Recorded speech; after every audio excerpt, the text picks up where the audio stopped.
Clyde Smith getting all from West Coast as he clings to the lead from Gunnamera.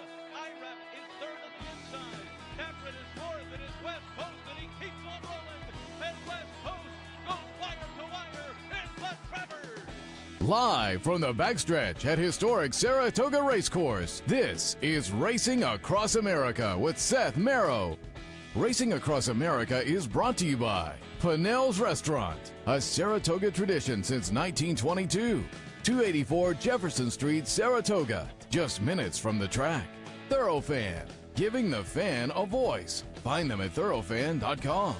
And Woodbine Racetrack. Pick, bet, and cheer on world-class horse racing north of the border.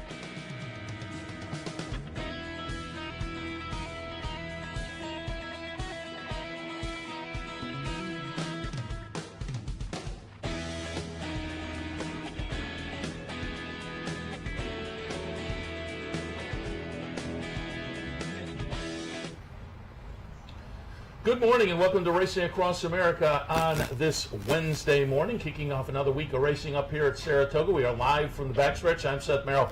Thanks for joining us. Coming up a little bit later on the show, a regular visit from one of the Clancys for the Saratoga Special. It is a steeplechase day.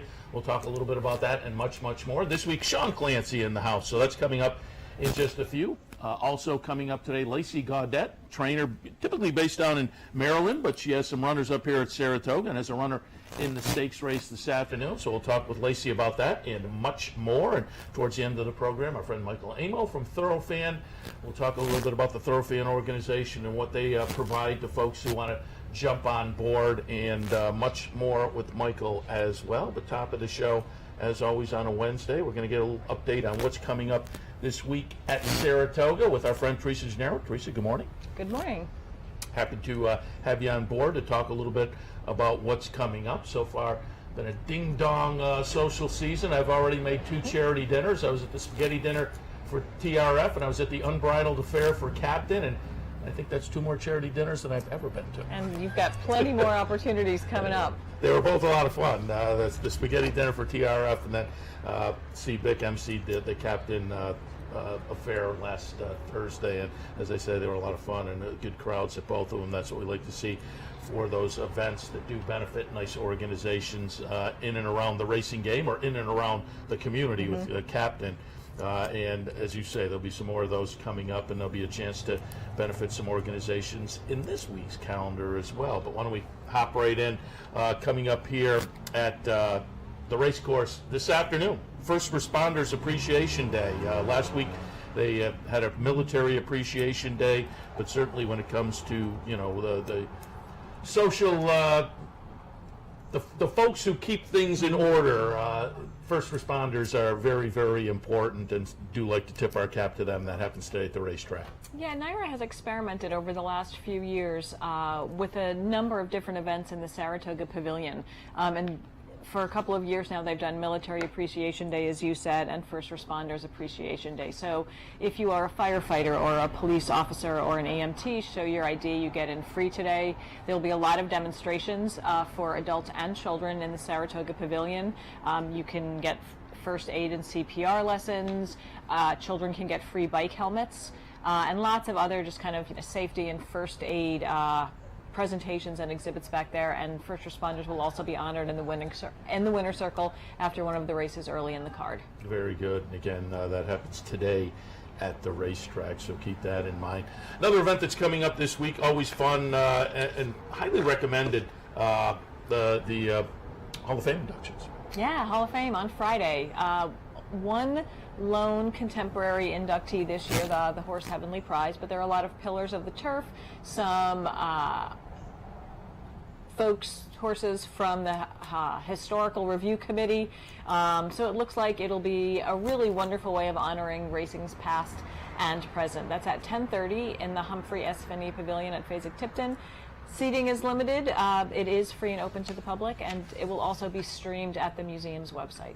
Yeah, and I pulled up a picture of the front of the museum, but do keep in mind it is at the Fasig Pavilion, which is right down East Avenue. Yeah, right around the corner. 2 blocks from the track. Yeah. And it's a nice place to hold the ceremony. They've done it there for a number of years, and you can swing by. And it's recommended you won't be in the backyard and watch too, if you want to. And as you say, they'll stream, and it should be a nice ceremony this year with the one current inductee and the pillars, certainly some very prominent names. One of which is John Morrissey, a personal historical favorite of mine. The new bar at the Adelphi is named for him. Brian Bouye, James Nicholson both wrote books about him, and without him, Saratoga Racecourse might not exist. So he's a pillar for sure. So again, coming up on Friday, the Hall of Fame inductions at the Fasig-Tipton Pavilion out on East Avenue.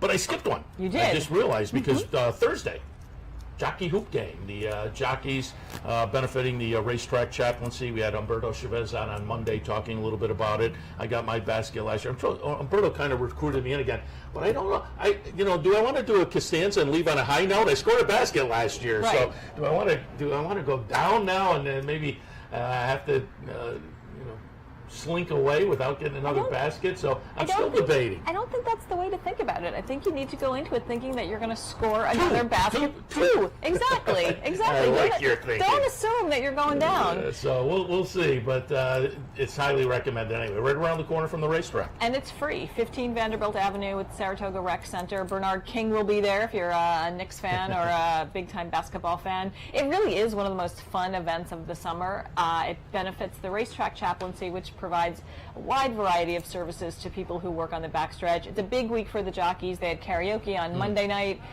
from what I hear was incredibly successful. And really, hats off to both the jockeys and the trainers who donate their evenings to raise money for organizations like this, and really cannot recommend it highly enough. It's really fun. And again, it's right around the corner on Vanderbilt Avenue. It's 3 or 4 blocks from the track. That's tomorrow night at 6:30. And typically, excuse me, last race post time, the jockeys are kind of filtering in, and it really gets going about 7 o'clock or so. So you have plenty of time to catch the last race and still get over there. And I will say, you think jockeys, little short guys, you think they aren't basketball. Some of them can play. First of all, they're really fast. Much faster, with all due respect to the trainers. And they've got game. I mean, they can shoot. Yeah, it's surprisingly entertaining how well they play, and I can tell you that firsthand. I came up and tried to guard one of those Ortiz brothers last year, and he went right by me like I was standing still. So again, that's Thursday night at the Saratoga Rec Center, Vanderbilt Avenue, just as I say, 4 blocks from the track. So that's a lot of fun. That's coming up tomorrow. Also wanted to mention they started doing something, and folks on the news or their commercials running now. The nice new addition at the top of the stretch. Which used to be the last few sections of grandstand seating. Many days those seats were kind of empty, and so they have revitalized that into a new kind of upscale or upper scale than it was seating area with a lot of technology and comfortable seats. And I think it's kind of been a hit so far.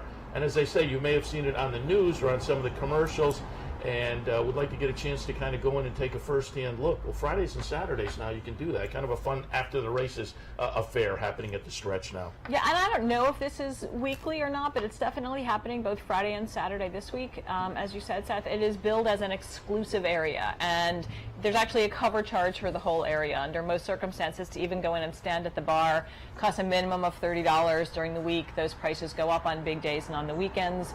There are boxes, there are tables, but from 6:30 to 7:30, Friday night and Saturday night, this area will be open. Most of the racing will be done then, but it will give you a chance to see what that area is like and perhaps be interested in investing in the boxes or the tables. Yes.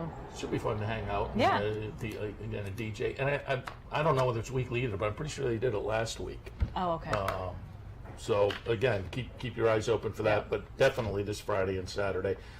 Coming up on Sunday and Monday, again, I want to mention the Low Rollers contest. Man, that's a lot of fun. And I went over on Monday, and the guys at the booth said, hey, we had some people who saw you mention it on the show and jumped in. Well, again, I'll highly recommend it. Sundays and Mondays up here. The entry booth is down in the carousel area on the bottom floor. $40, $10 goes into the prize pool. You play with $30 during the day with a card. At the end of the day, whatever money you've made, you keep. And if you're at the top of the pool, you get a share of the prize, which is both days I think there were over 200 people. So there's a nice chunk of change up for grabs there. And again, that's Sundays and Mondays here at the racetrack, the Low Rollers contest. But this Sunday also is Jockey Legends Day, which they've been doing for the past few years. And again, if you're a racing fan, you will see many familiar names, and it's kind of fun to see them out there. A little red carpet on the track, and they come out and introduce them. And as I say, you will see some of truly the legends of the game. And there will be an opportunity to get their autographs with a suggested donation to the Permanently Disabled Jockey Fund. And so, again, keep that in mind. That is coming up on Sunday. And I want to mention also Monday. And I think this is the only weekday, but we have a weekday giveaway. Monday is Umbrella. Yes. Day. Yep. It's boy, is that timely for this year. And as we were just standing outside waiting to go on the air, it started to rain again. I think I saw it billed as a reverse umbrella, so maybe it's one of those ones that like closes this way. I don't know, but I saw it was billed somewhere as a reverse umbrella, and it's cool. It looks good, looks great, and always popular item. The umbrellas are always popular. Yeah. So again, that's coming up this week, and want to toss in one more Tuesday. You have an event to toss out there as well. Yeah, I just learned about this morning, and hat tip to Michael Billick on Twitter for making sure I saw this. It's a photographic exhibition and fundraiser for Saratoga's Economic Opportunity Council, which provides a variety of services to folks who need some extra financial help in Saratoga Springs. For many years, my parents and I sponsored a family for Christmas through this organization, and it was great. And so they're doing a photographic exhibition on the myriad contributions of immigrants to the local community. It will focus on racing. Ticket information and location I will get on my website later today, but they've been doing this for a while, and the photographs are really just beautiful, stunning. So definitely worth taking a look, especially on a Tuesday. BrooklynBackstretch.com, the place to go. Yep. And also, typically you link to the other work you do. You said, we were talking before the show, you said you have a full weekend coming up covering the Whitney and Whitney covering the sales. But I just want to shout out to the Saratogian for a story I published there yesterday about Maud Walsh, whom I've known. She's an IRA employee. She also teaches high school English, as I do. And I've known her for a while, but I never knew that her dad was Don LaPlace, who was a jockey, and he was Shuvi's regular exercise rider, and she presented the trophy for the Shuvi on Sunday. And she was just telling me some great stories, so I wrote my column for the Saratogian about her yesterday. Really cool. So people can pick that up via the online edition, I'm assuming, of the Saratoga as well. Teresa, as always, appreciate the visit. Folks can go by BrooklynBackstretch.com to get all the events that we talked about today and much, much more. We'll talk again next week. Looking forward to it. All right, we'll head to a break. When we come back, Sean Clancy, Saratoga Special, Steeplechase Racing today, so we'll hit on that and much more. Stay tuned. Birdstone is an outside front. They're coming down to the finish. Can Smarty Jones hold on? Here comes Birdstone. Birdstone surges past. Birdstone wins the Belmont Stakes. You know, and make better decisions, better choices, to know how to connect the dots. In horse racing, knowledge is a powerful tool, but not the only tool.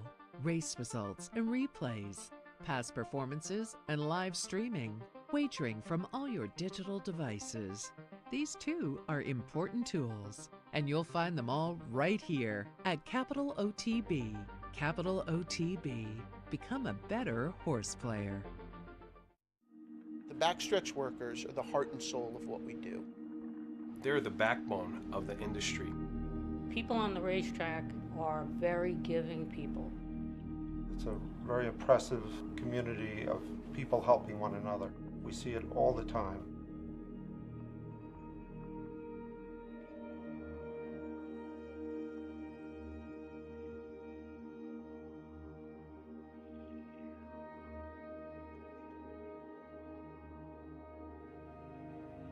Any help we need it. It's right there in their hands. It makes so much easier in the family to have somebody like Nathan to help them. Looking for a fantastic meal? Stop by Malcolm's, a unique farm-to-table restaurant experience. Located at 617 Union Street in Schenectady, Malcolm's offers locally grown fresh foods, mouth-watering flavors, an enhanced drink menu, and terrific service. Malcolm's is a sure bet during Saratoga season. Make your reservation today.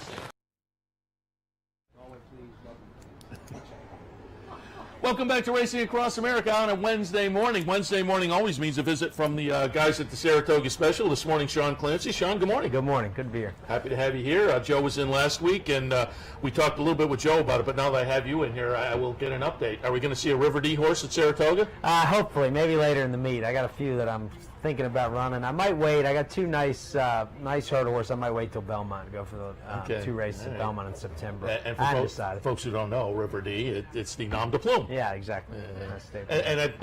We do the handicapping show the rest of the year down in the studio. I've seen a number of them in kind of mid-Atlantic, your Delaware and Laurel. Yeah, we do flattened jumps, and I try to, I kind of buy horses that eventually, if they don't work on the flat, we'll run them over jumps. So you'll see a lot of my horses will be doing both. So what are you looking for when you turf, stamina, athletic, nice, good, light type, athletic type.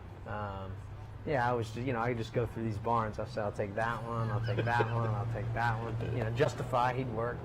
Well, we should mention you have been pretty successful finding jump runners for other owners. You've done that as well, and had some pretty good names under your belt. Yeah, exactly. I got some business models, so I'm running horses, and then I'm trying to compete against horses who I sold to other people. So, like new member, I sold him to Armada Stable, who won last week, and then today actually I think I sold both of Jack Fisher's Dark Gemini and Whitman's Poetry to their present connections. So it's fun. It's fun to pick out horses. That is a win-win or lose-lose. Exactly. No, look, it's small game. You gotta, it's fun. I enjoy watching them do well. So.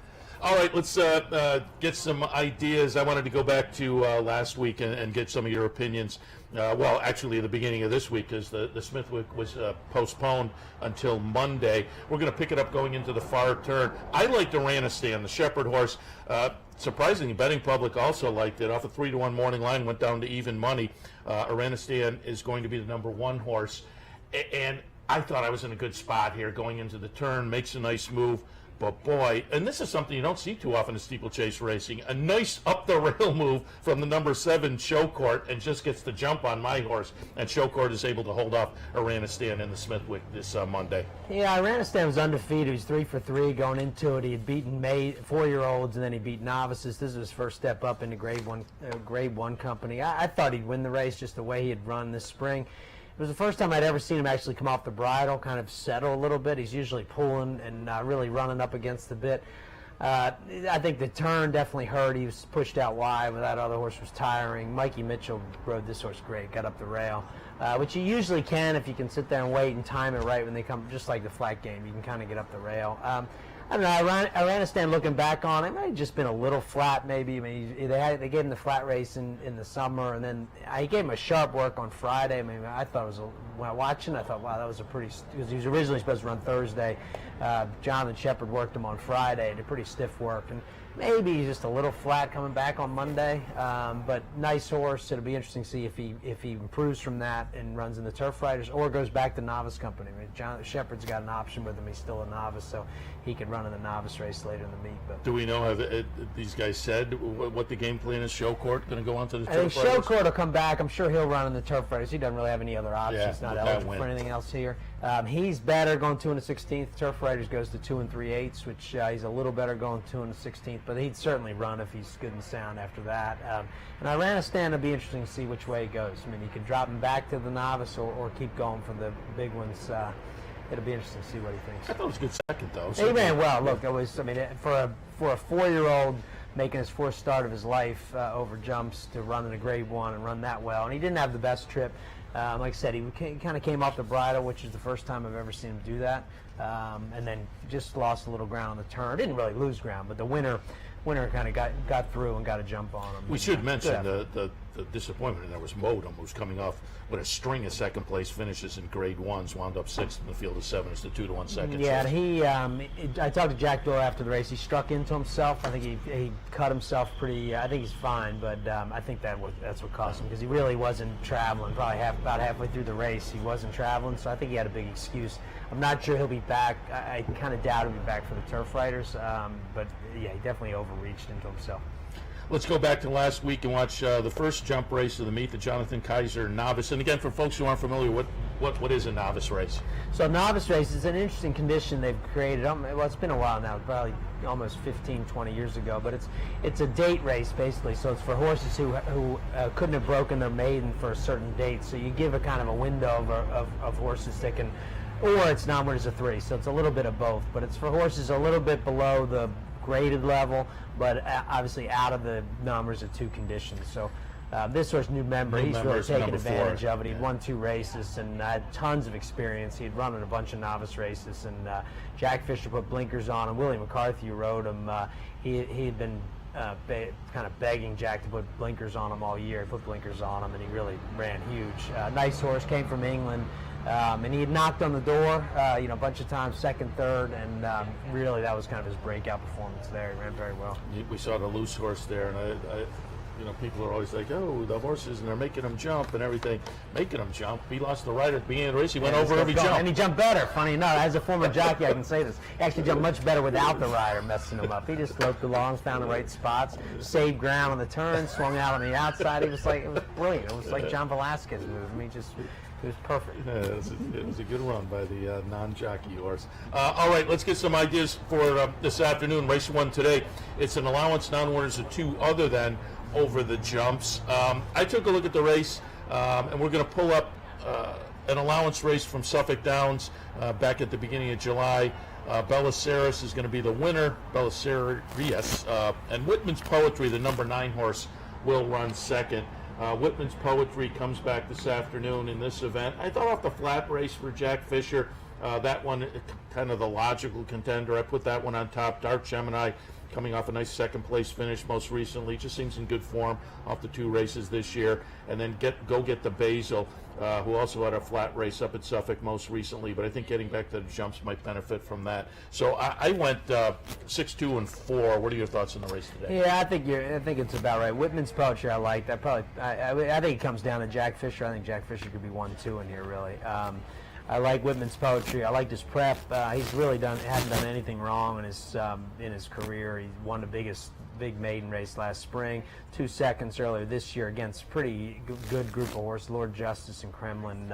They kind of snuck through in the allowance conditions, and so he's done that very well. Jack backed off him a little. Perfect prep. He was closing ground there. Nice horse. I think he'll win. Dark Gemini's a nice horse. Same thing. He went to. He won last spring, had some time off. His race at Radnor was pretty decent in soft ground. I like him, and he's got a little bit of platform to fall back on. And I guess I'd use Boss Man, try to get a little bit of a price. Arch Kingsley, he did it to us Monday. He comes here. He's pretty shrewd about coming here with a live horse. Like yourself, former jockey. Yeah, exactly. Former jockey and good trainer. So. That's kind of where I went. Ricky Hendricks' pair are good, 65, and go get the Basil. I just wasn't quite sure their preps at Suffolk were as good as Jack's and some of the other horses. So I went Fisher and Whitman's Poetry, Boss Man, Dark Gemini, probably. Are you doing the pre-game, pre-race commentary with Andy? I'm sending Tom Law, actually. Oh, okay. Yeah, so my brother, actually, he took off. His son was swimming in the Nationals yesterday. Oh, was he? Really cool. How'd he do? He made the finals, which was great. And then he drew the rail. They say the rail stinks against the pool. That's not the soft water. Yeah, because you get the water comes over or something. So, he was compromised by post. It's just like we handicap swimming just like we handicap racing. That's all the trip. Once you got it in post your head. position, got him. We talked about you being a jockey. I was thinking this as I drove in this morning. Do you have a parsed out in your head how many wins you had at Saratoga? Oh, do I ever? I won 5. That's it. I didn't win very many. I came up here in 1988, and I didn't win a race until 1994. It took me 6 years to finally win one, and I think I was actually the only one that knew that. Everybody, because I'd hit the board a bunch of times, but I finally won one, and a horse named Two Ridley on a Wednesday. Then I won on Cicello on Thursday, and then I won on Dunn's Gap the following Wednesday. So I won 3 in a row. I got back to, at least back to the top. And then I won the Turf Riders my highlight was Turf Riders in '98. That was the biggest moment for me. Was that the career highlight? Yeah, it'd be right up there. I mean, it was a horse named Hoken for Janet Elliott, who I had actually galloped as a 3-year-old for Lee O'Brien, who's a complete rogue as a 3-year-old. The last time I rode him was for Lee O'Brien. He's a flat horse. The last day of Saratoga as a 3-year-old.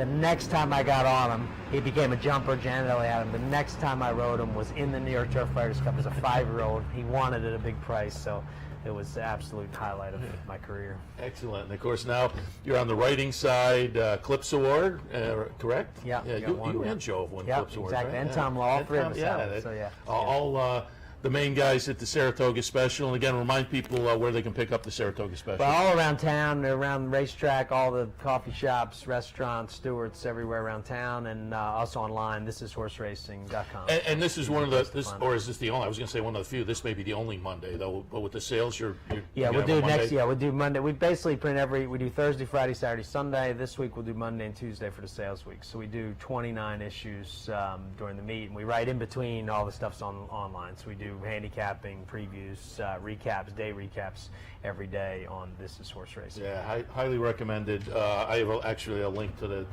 PDF archive page over on Equidaily if you want to click on there as well. ThisIsHorseRacing.com, but you can pick it up all around town. And again, highly recommended. Yeah, I was at the charity dinner for the TRF the first Monday of the meet, and I was sitting with the folks who own Proctor's Ledge, and they had a horse win on Sunday, and they're like, and then the special doesn't come out on Monday. We wanted to see it. You know what? I came up with an answer for that. I've been struggling with that, and I came up with an answer. Just advertise more. Anybody out there, you want a paper Monday, you want a paper Tuesday, you want a paper Wednesday, we can do it. We can do it. Mrs. Mosley, I could have, come on, just anybody step up. Just more advertising. We'll do 2 a day if we get enough advertising. Watch what you wish for, though, because I know how much work you guys put into it. You do a great job. Again, Saratoga Special, pick it up. Sean, appreciate the visit. My pleasure. All right, we'll take a break. When we come back, Lacey Gaudette. She's got one in the stake today. Michael Amo also from Thoroughfan in the house. So a couple more guests as we head towards the top of the hour. Racing Across America continues on a Wednesday morning. Stay tuned.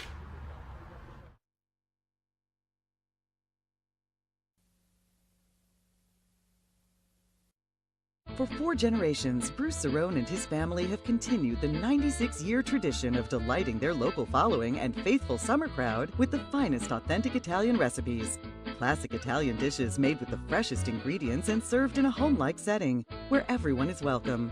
Some things have changed in the last 96 years, but not Pinnell's commitment to the finest in Italian cuisine. Pinnell's Italian Restaurant, a Saratoga tradition since 1922. 284 Jefferson Street, just minutes from the track.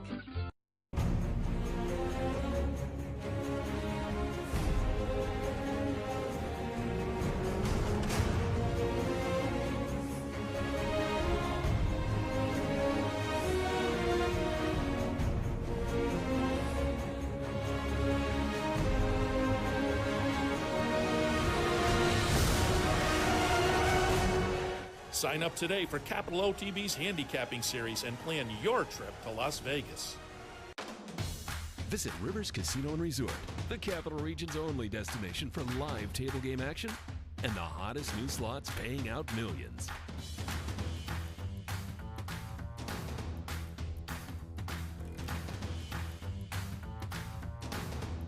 And they're off. Horse betting is now at Rivers Casino and Resort with Capital off-track betting terminals and live tellers located just off the gaming floor at Van Slyck's. Get in on all the action at Rivers Casino and Resort. Funding your Capital OTB bet account is as easy as 1, 2, 3. 1. Easy Money. Clearly the fastest and easiest method of depositing funds into your account. Make deposits or withdrawals in just minutes. 2. Green Dot Money Pack. Gives you instant access to your funds. Green Dot Money Packs are available at thousands of retailers nationwide. And 3. MasterCard Visa. Simply click on the link from the funding page, enter your account information, and fund your account. CapitalOTBBet.com. Log on today.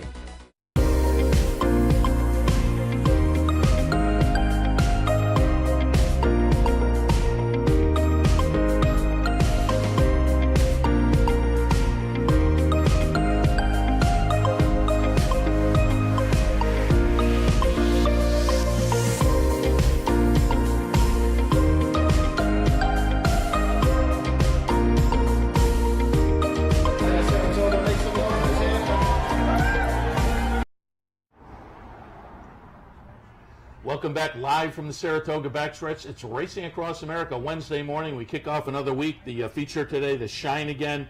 And our next guest, Lacey Gaudette, has a horse in it. We'll talk about that in a few. Good morning, Lacey. Good morning. Before we hit on the stake, let's just get some background info. I always like to ask folks how they got into the game, and there's one of two ways. I wasn't in it at all with family and got pulled in some direction, or the family was involved, and I think we know your story, certainly. Your dad, Eddie Gaudette, passed away earlier this year, and condolences there, but he and your mom, real fixtures in the Mid-Atlantic, Maryland region. Your sister, Gabby, we see her on the NYRA broadcast. I guess you guys were in the game as toddlers. Yes. Gabby kind of took into it a little bit later than I did. I always wanted to do this, but it's a great family business that we've got going on and keeping everybody in it. Did you know this is going to be my career, or was it one of those where I was a lawyer for a year, but I just couldn't keep away from the racetrack? No, absolutely. It was always this. When I continued to grow, my jockey dreams went out the window, so I decided to be a trainer. Did you ride for a while? I really amateur races. Okay. How'd you like that? I loved it. I wish I could have at least gotten to win one race. That would have made me and my dad very happy. But it wasn't meant to be. So. Are you still on the horses in the morning? Yes. Mm-hmm. And as a trainer, I'm assuming that maybe gives you a nice advantage to really know firsthand what the story is out on the racetrack from the workouts. It does. It helps a lot. I mean, we have a great group of people that work for us, sure. Mostly young girls right now. But we can come back, and I like to sit on the pony and be able to watch as we've grown. I've noticed that has to happen. Yeah. I can't ride everything. Sure. But it's nice when they come back and say, hey, this one is doing something weird or doesn't feel great on this spot, and the next day I'll jump on them, and it makes it easy. Reading down your Twitter feed last night, I saw the nice picture of the Team Gaudette symbol outside of one of the barns. So the game plan is this year, a little string up here at Saratoga? Yes, this will be our second year. We were here last year with a few. Came back with a couple of nicer horses this year, a little more prepared. So hopefully we'll have a little more luck. How many horses you have up here? We have 6 right now.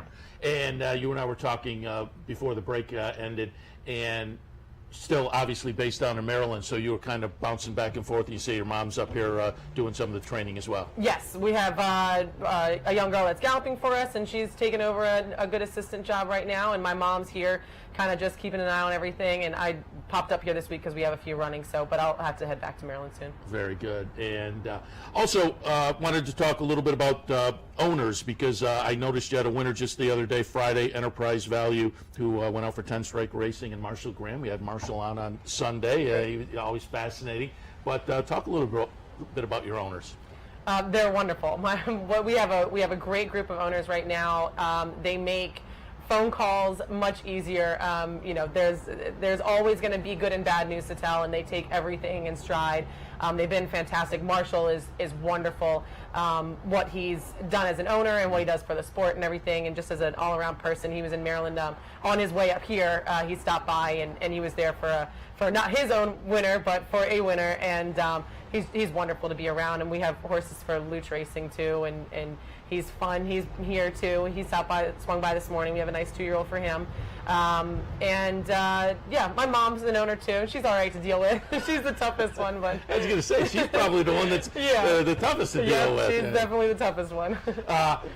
Training game. I have trainers in here often, and I always say that as fans and handicappers, I don't think we realize what goes into it. We see the workouts and we think, but there's also the business aspect. You have bookkeeping, you have employees, there's the PR aspect as you try to pull in new owners, and then there's the training aspect. Is there an aspect of the game that you particularly prefer or enjoy? The work. Okay. The work is the easy part. Since we started growing the last couple of years, the PR thing is a big deal, and just making sure that people know what you're doing, how you do it, and so we don't have to change that. And they know going into it, this is what we like to do. We have young girls working for us. We are, a woman operation. We, whether we train hard or like to take our horses out to graze and things like that. So that makes it easy. The book work is annoying and horrible, but I'm getting better on that. My owners harp on me for that too, which I have to do that today as well. But no, the work is the easy part, and being in the barn every day with the horses is the best part of it. Like I said, I love being able to ride them, and the people that we work with, having a great team, and getting that group together, working hard to find people that really fit into the operation. That's been great to unfold. I mean, that's really hard, and we've gotten really lucky. All right, let's hit on, as I say, you have one in the stakes race this afternoon, the Shine again, and I went back and I pulled up the win from about this time last year, July 26th last year out at Del Mar, and this was a horse that was based out in Southern California for quite a while. We're going to take a look. It's Aura Rose, the number 2 horse here, winning by a chart margin of 1 3/4. You look at the PPs, most of the races showing are turf. There's a synthetic race in there, but comes back in a sprint on the dirt this afternoon. What was the thought process to change things up in the stakes race today? So we've changed a lot of things with her. She's a very nice filly. She's been a little difficult in the mornings, and we've had to figure some things out with her there. They acquired her for a broodmare in the end. So of course the reason for the stretch is to kind of try and get some black type on her, get a little lucky. But she's just been training so fantastic on the dirt. We've gotten really lucky with some fillies lately, enjoying the 7/8. So, you know, we tried at home the other day. There was a stake at Laurel that came up super tough. This is by no means not tough at all, but it's a little bit of a shorter field. I don't think that the rain is going to hurt her today. If that comes along, that might help her out a little bit. But just kind of finding a right spot for her, I think, is going to be the best. And this isn't, you know, like I said, this isn't an easy spot for her. And but I think the distance, she's shipped well up here, and I think it's a decent spot for her. I think that she'll show up today. If our hard work that we put into her has helped her out, I think that she'll show up today. Certainly, you have a veteran jockey, John Velasquez, riding very, very well, has been really for the past year. How do you wind up with a jockey? Take folks through that process. Just any jockey, just how do you get a jockey on a horse in the morning? Well, we got really lucky. Yeah, to not get Johnny necessarily today. this one, but how does that process work? We like to see them in the morning. We like the riders that come by the barn in the morning. Just pay attention to your stable. Know the horses that are in it. We have some of the riders that ride for us back home.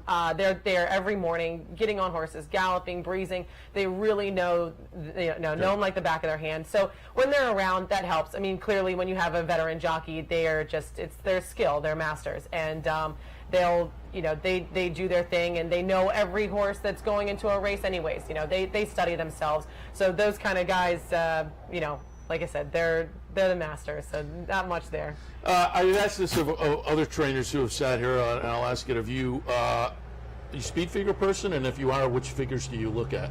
I am. We actually use Thorough Manager, so the Kramer numbers. I like the system. I've kind of gotten, with the bigger horses and young horses, we do Ragston, of course.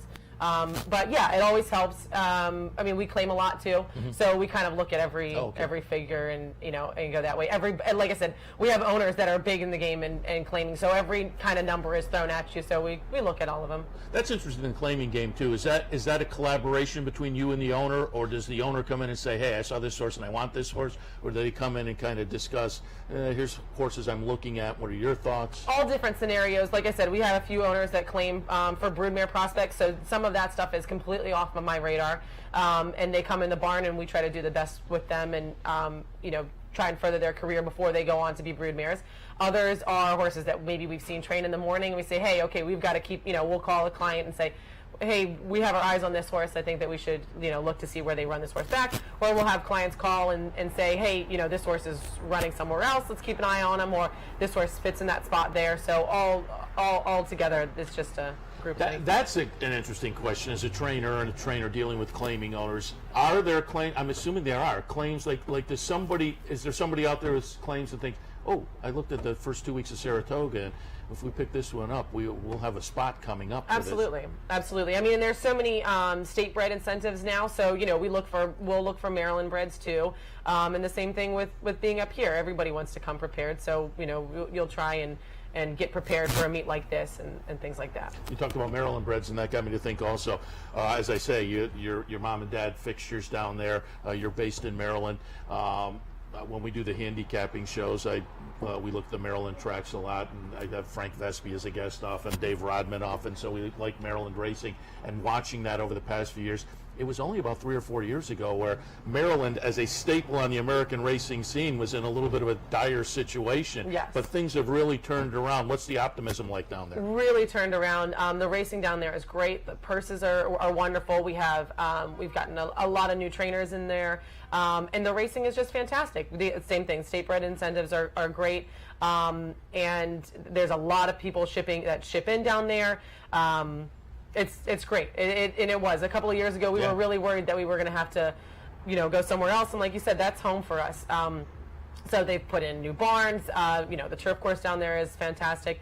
And it's just all around good stuff happening down there. Yeah, you can see it with Laurel, and it's the product they put out, the wintertime product, nice stakes racing in the winter, and it's good to see because, as they say, that has been an important part of the American racing scene for so many years, so it's good to have it come back. All right, speaking of Laurel and racing, why don't we touch on one more, because you have one in tomorrow that I wanted to let people see. Down at Laurel in the second race, Lucky Be a Lady.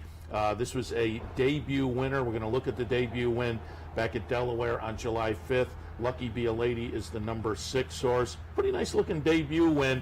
Moves from a maiden claimer into an optional claimer. Non-winners are won tomorrow, Laurel. But what are your thoughts about Lucky Be a Lady tomorrow? She's been fantastic to have in the barn. We love the 2-year-olds, and we've got a lot of nice fillies in the barn this year, and she's definitely one of them. She was the last one to come into the barn, and she was the first one to get over to the races. But she hasn't missed a beat since she's been in the barn, and she came out of the race really, really well. And again, she was workmates with the nice horse that we have for Luch Racing in Destiny Over Fate. And we've always loved that filly, and this filly always kept up with her in the morning. And we purchased her for private sale for $20,000, I think. So she by no means needed to hang with a nice filly like that. And when she ran, she just ran impressive, and she came out. I see your paper there. She did have a great work the other day, and she's just done everything correct since she's going into the last race, and has shown us no reason why this should be a difficult step up for her tomorrow. Yeah, you say great work. I will emphasize it was a 46-3 bullet, but it was the best of 58. When you get a 2-year-old filly putting in a by best herself, of 58. Rosario Montanez was on her, and he's been on her from the get-go. So he was very impressed with it the other day, and that was all on her own will. Like I said, her being by herself and doing that, she was really impressive the other day. I will say, salty little group, and that maybe explains the 15-1 morning line. But off of that bullet workout, maybe take a look at Lucky Be a Lady tomorrow at Laurel in the second race. Lacey, appreciate the visit. Certainly wish you good luck this afternoon with Aura Rose, and tomorrow with Lucky Be a Lady, and throughout the Saratoga meet. Thank you very much. Lacey Gaudette. All right, we'll take a break. Michael Amo is out in the green room waiting to come on. We'll talk Thoroughfan right after this. Stay tuned.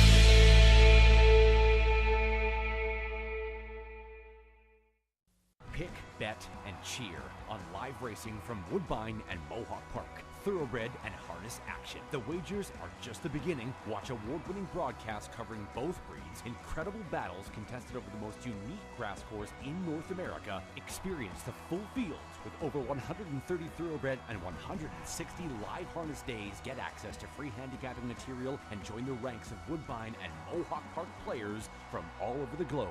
For more information, visit woodbine.com.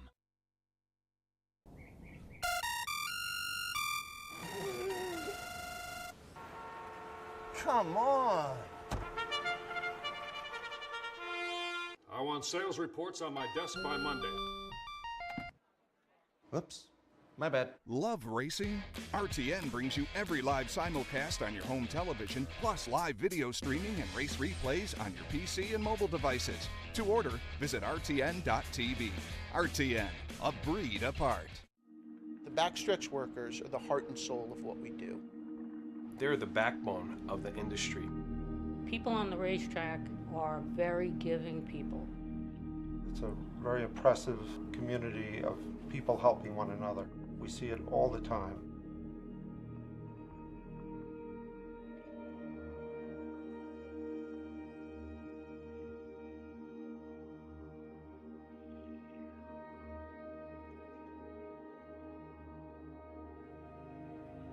Any help we need it. It's right there in their hands. It makes so much easier in the family to have somebody like Naita to help them. A day at the track isn't complete without a night at the Horseshoe. Great food, hot music, and cold drinks. So why go downtown when all the action's just across from the track? The Horseshoe Inn at the corner of Nelson and Gridley.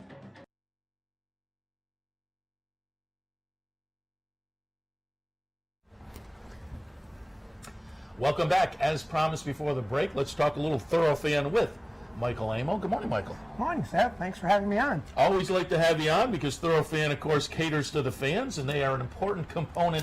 I like to say the triad, the bettors, the owners, and the racetracks. It takes all three to make the game work. Absolutely. It's a three-legged stool.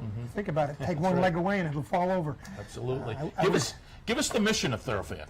Well, I think, we have been around for 10 years now. And our goal really is to provide an opportunity for fans to have a voice in the industry, to actually bring out what they think are important and have it heard by the industry. I think we've been really lucky in that way. We've been integral involving the Racing Fan Council of New York, where we convinced the state and the governor to create the only in the country fan council. We were invited to be a member of the Safety Integrity Alliance board when they began, not board, I mean work group, and they began to set that up. So you got the fans coming to the table. We were part of the Aftercare Alliance accreditation development process. And I think one of the things that I think we'd like to see more going forward is that the fans get seats on some of the industry boards in some of the industry, just so that they were brought forward and heard. I mean, we noticed the NYRA board has the horsemen on it as a member now. They have the breeders on it as a member, and it's interesting that three-legged stool isn't complete. And talk a little bit about going to your website. Obviously, you have the chapter up here in New York, and I'm assuming that was the original chapter, but there are chapters all over the country as well. Yeah, the chapter model is one that is kind of interesting. We've had chapters start and stop across the country. Saratoga is the longest running chapter that we've had. We have a smaller group in South Florida at Gulfstream Park.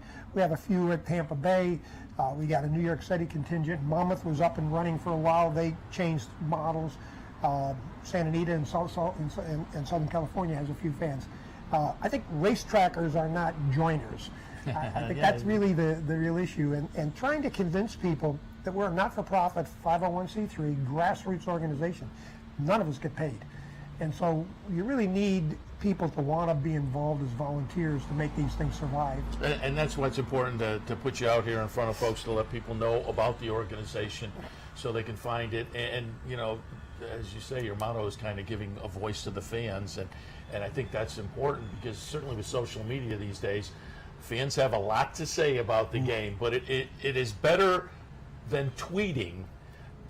Not that anything's wrong with tweeting if you keep it civil and whatnot, but better than tweeting is getting a group together. There's power in numbers, and so a group like Thorofan can really give fans a voice. Yeah, they really can, and a lot of times we find that we can be a pass-through financially for other organizations that need help. We did our awards event last opening day before the opening day of the track, and we were able to get fans just to donate to the Permanently Disabled Jockey Fund. And we're able to give them a check. It wasn't a great big one, it was a couple $100, $250, $300, I can't remember the exact number, but at least the fans contributed, and I think that's an important part, that fans need to contribute to things, and we've given money to Aftercare, and I think pass-through is a good one. In your event the other day, you also awarded the Thorofan Racing Fan of the Year. Yeah, first time we did it. Interesting story, the Horse Racing Nation was our partner on that one for the first 4 years that we did it. And this year, Brian Zipsey was the guy that did it. This year, they decided they weren't going to do it again. And so we decided we couldn't stop it. We had to do it, but it was short notice. And thanks to you guys at Capital OTB, we were able to put together a really interesting nomination process online where people could nominate fans, and we got a considerable number of people in the 30s who were nominated with justifications, and we did a blind vote of our board, not just redacted the name and said, who do you think had the best story? And Catherine Monaco, a lifelong fan from Saratoga Springs, ended up like 3 points ahead of somebody else. But that's what it's about. Let the fans nominate. And it's our goal, really, and we're going to be working hard this year to try to find a serious sponsor for this, because we'd like to be able to open it up nationally. If we're going to do it in Saratoga, we're going to have to bring the fan into Saratoga from wherever they're picked. At this point, we don't have the resources to do that.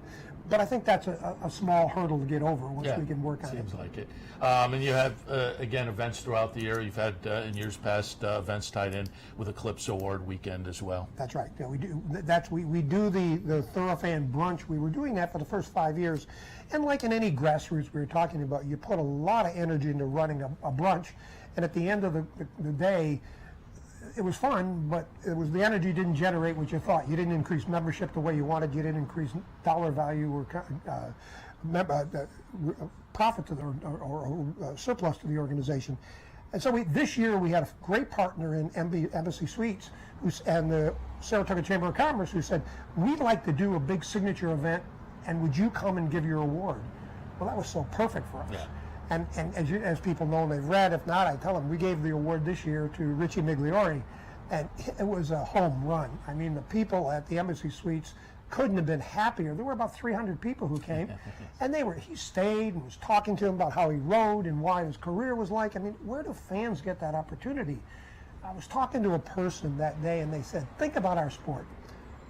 Do you think you could get a Derek Jeter to come out and talk to the fans of baseball in a pub for 2 or 3 hours?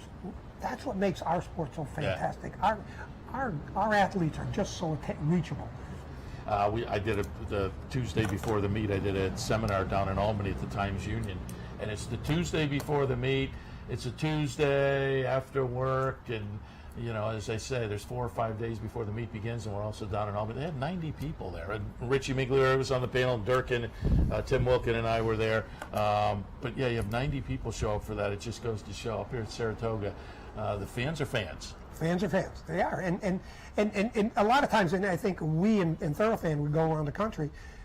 Saratoga is a wonderful place for fans. It's a wonderful place for racing, but the sport really needs a lot of help across the country. There's some small venues that don't get the kind of numbers or the quality or that we get here in Saratoga. We need to remember that, And I think we were talking before we came on. The issue in New York and around the country of casinos and sports betting coming into as competition to racing really should make fans sit up and take a look, because I think we need the fans' voice in this area. I think a lot of the regulators that are around the country don't have an understanding of horse racing. And again, there's power in numbers, and if you have opinions about the game, you want to join up with other fans, and Thoroughfan is the great place to do it.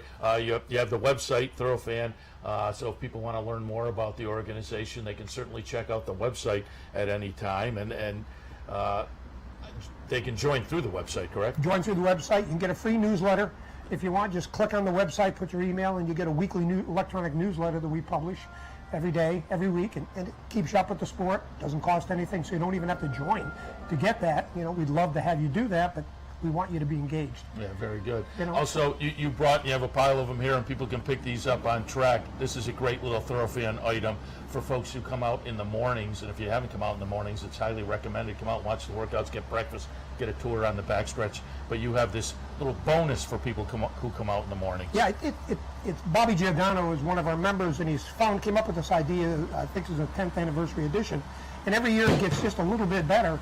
And one of the things Bobby did this year, we're hoping to take it as we put pictures of all the trainers in the book, so when you're walking around the track or you're out of the restaurant, you can recognize somebody. The other thing we did is that you'll see a little insignia on the thing. There's an app that we tell you how to access inside the guide here, and you can actually, for example, if you put your cell phone on the cover, you get the actual video of the Kentucky Derby won by Always Dreaming. And you can do the same anywhere within the guide. You can go in and put your phone on it, and it gives you a video. And we're constantly upgrading that video. Like we just added 5 new videos today of things we didn't have before. And And we think that's the next new place to go, so fans can get out there. Yeah, I saw Bob the other day, and he was giving me the Oh, okay. technical upgrade. Okay. And it sounds like a lot of fun to pull up the app and use it in conjunction. But it's a nice saddle towel guide. If you're out here in the mornings and you see the horses go by, you'll know what barn they're coming from via the saddle towels. And as you say, pictures of the trainers certainly help for folks as well. So it's a lot of fun. Where can people pick this up? All over Saratoga. You can get it. We keep it at 5 Points, which is right close to the track. You can come in. You'll see them on the backside at Whitney. We try to put them around wherever people might go. And every business downtown that supports us, we make them available. And it's an educational tool. Because Sure. There's a glossary in there. So many folks know what's going on in the afternoon, but they don't know much about the morning, and that just gives you an opportunity to learn. And again, I will highly recommend coming over here in the mornings. It's just, for folks who are new to the game, it's fun just to come watch the horses work out and get breakfast, but that backstretch tour is great too. Great. Yeah, just give people another aspect, another look into the game. Thorough Fan, anything else you want to toss out before we wrap up? No, I think it's important for fans. We really want to try to get fans to come join us because we can get a critical mass. We can really start having a voice. And one of the things I think the industry misses in this area, and I'm not being critical, I'm being trying advisory, is that marketing departments at tracks have the goal of getting people to the track and wagering. There's a question is, what do you do with them once they're at the track, and how do you keep them engaged over a period of time when racing is inactive? Saratoga's a perfect example. 40 days of racing. The rest of the year, you watch it on TV, you have to play. How do you keep those fans energized? I think that Thoroughfan can do that.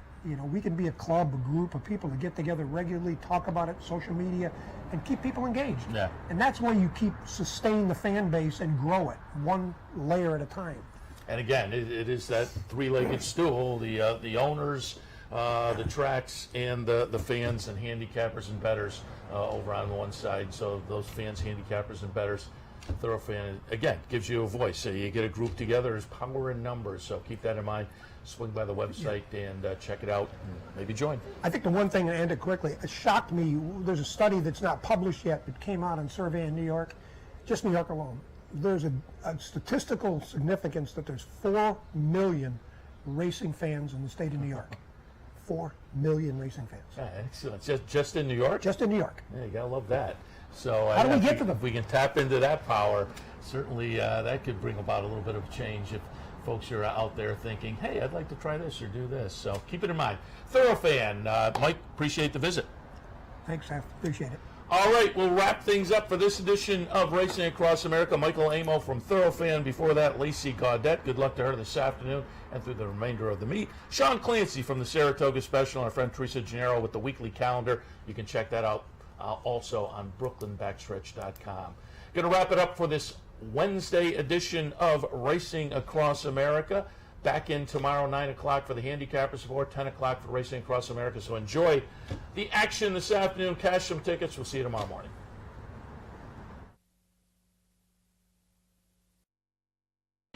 You've been watching Racing Across America with Seth Merrow. Racing Across America has been brought to you by CapitalOTBBet.com, the premier online wagering site in New York State. CapitalOTBBet.com. Sign up today.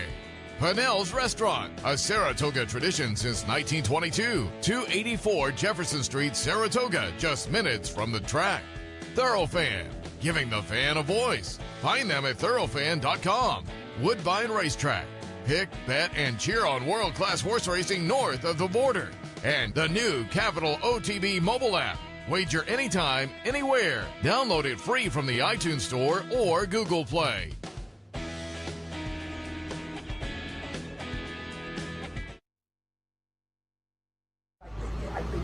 They can sue me and something for crime. You got it, you talked about it, it's there. Sienna did the study.